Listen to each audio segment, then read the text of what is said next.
Magandang araw mga kakutsero. Ito na naman po ang inyong lingkod na si Jigs na magbibigay po sa inyo ng giya ngayong araw ng Biyernes.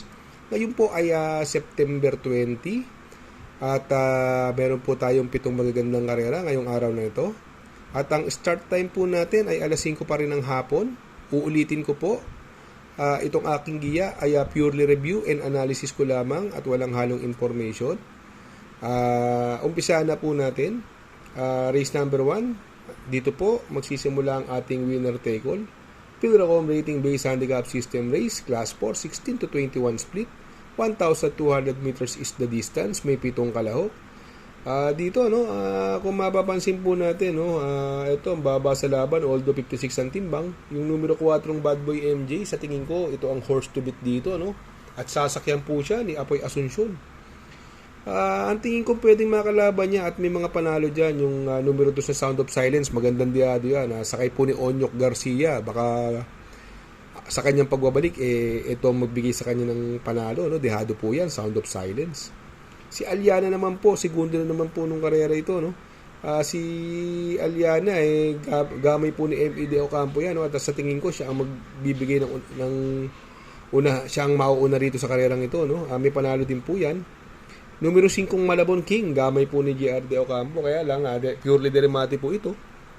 At napakaiksi ng karera, sa tingin ko yun ang magiging factor para magkaroon siya ng aberya para sa pagkapanalo.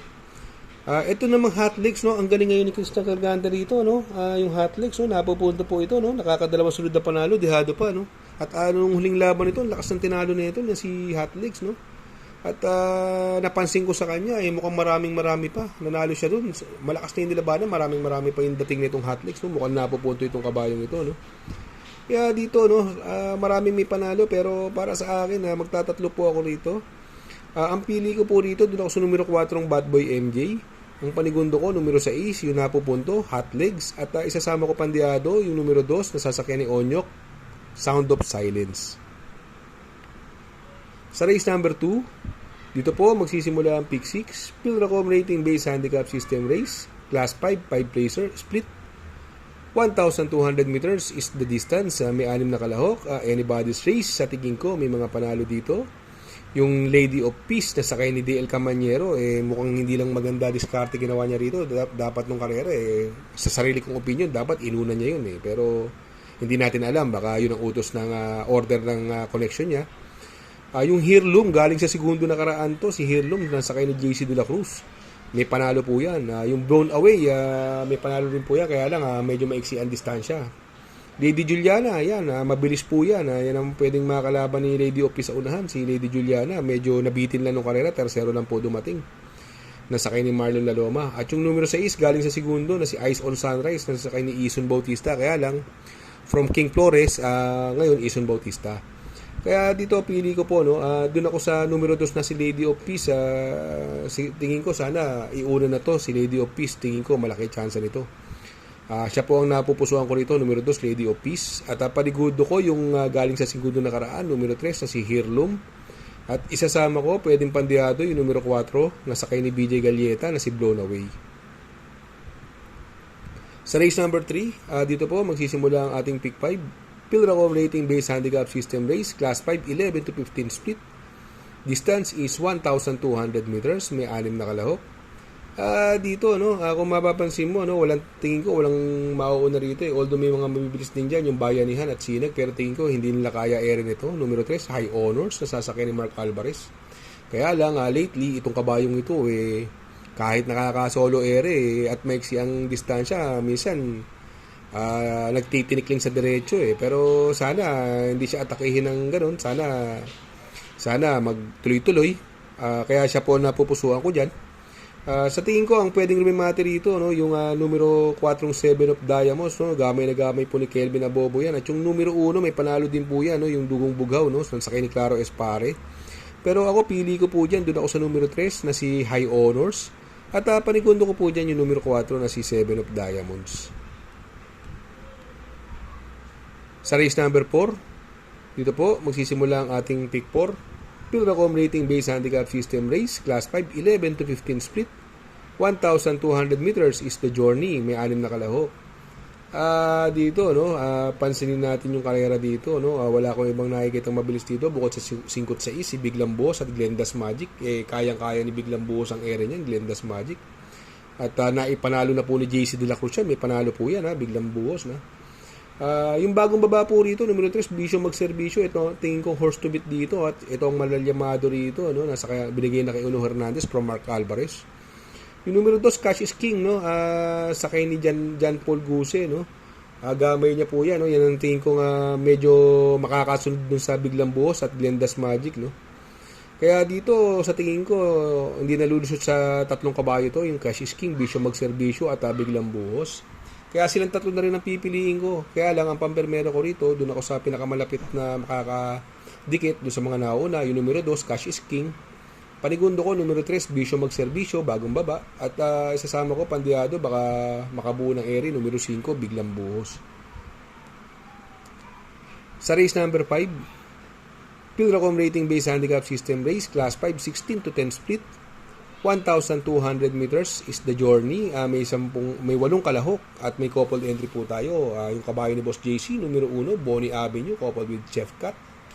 Ang mga may panalo po dyan, yung nabanggit natin, numero 1, yung numero 3 na King Washko, numero 4, Blame the Ghost, may panalo po yan. At yung Primetime Magic, magaling po kay Onyok yan, kaya lang yung distansya po ang kalaban. Yung numero 7, Payday Lady. Ito, ang ganda ng tinak mo nakaraan ito, Payday Lady, no? Mabibilis sila dun, antibay sa unahan, halos sa diretso na lang siya nilagpasan nung Buntay Shore na nanalo. Malayo nanalo si Buntay Shore, pero itong si Payday Lady, antibay doon, no? Ang daming luchando, andun sila advance party, walang pinaporma, no? Ngayon, sa tingin ko, walang mauuna sa kanya rito. Kaya ako, napupusuan ko, yung siya na rin, numero 7, Payday Lady, kung malakas loob, pwede pong solohin yan, no? Sa tingin ko, pwedeng ang panigundo ko, yung numero 1 na si Bonnie Avenue, coupled with Chef Cut, binirik na kay Kelvin Abobo sa Chef Cut, magaling po sa kanya, kahit nung kabataan pa, at hindi pa si Boss JC ang may-ari nito, si Kelvin Abobo na sumasakay dyan, alam niya kiliti niya, Chef Cut. Kaya dito sa race number 5, ang pili ko po, numero 7, Payday Lady, panigundo ko, numero 1, Bonnie Avenue, coupled with Chef Cut. Sa race number 6, Penultimate Race, Pilracom Rating Based Handicap System Race, Class 4, 22-27. Distance is 1,200 meters, may 8 kalahok. Dito, anybody's race po, no? Ang mga may panalo, yung mga itong bagong baba, no? Kaya lang, 56 ang timbang at maiksi ang karera, yung Krugerrand. May panalo po yan, no? Money for Bifani. Itong galing nito ngayon, kahit nakikipaglutsahan, laging timbang. Palaging segundo itong Money for Bifani, no? At ang galing kay JR Sargent de Ocampo niyan. Si Full Combat Order, nasakay ni Pamboy, may panalo din po yan. At yung numero 8, Batang Kankalo, kaya lang ang distansya ang sa tingin kong magiging factor para sa ikatalo niya, no?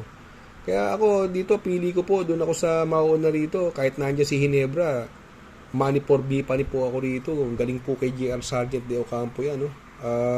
Antibay kahit may lutsahan. At sa tingin ko naman, pwede makaraos dahil maiksi ang karera, 1,200 lang.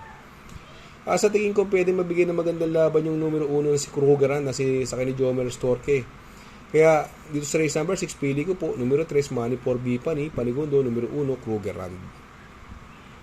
Sa race number 7, sa last and final race, Pilracom Rating Based Handicap System Race, Class 5, 6-10 split. Distance is 1,200 meters, may 8 kalahok. Dito po, no, ito, no, naglaban na to, no, yung Golden 8 Lucky 222, tinalo po ni Lucky 222 yan, gamay po ni Jan Alvin niya si Lucky 222, si Golden 8 po na segundo nun, sakay ni Michael De Jesus, gamay niya rin po yan, ang tingin ko pwede mauna rito, yung numero 2 sa si Smiling Lady, na sakay ni A.R. Ramos, at magdadala po siya na may pinakamagaang na timbang na 50. Sa tingin ko, sa kanilang tatlo, hindi nalulusot yan, no? Kaya ako, pili ko po dyan, doon ako sa sakay ni Jan Alvin, numero 6, Lucky 222. Panigundo ko, numero 5, Golden 8, at isasama ko Pandiado, yung numero 2 na si Smiling Lady.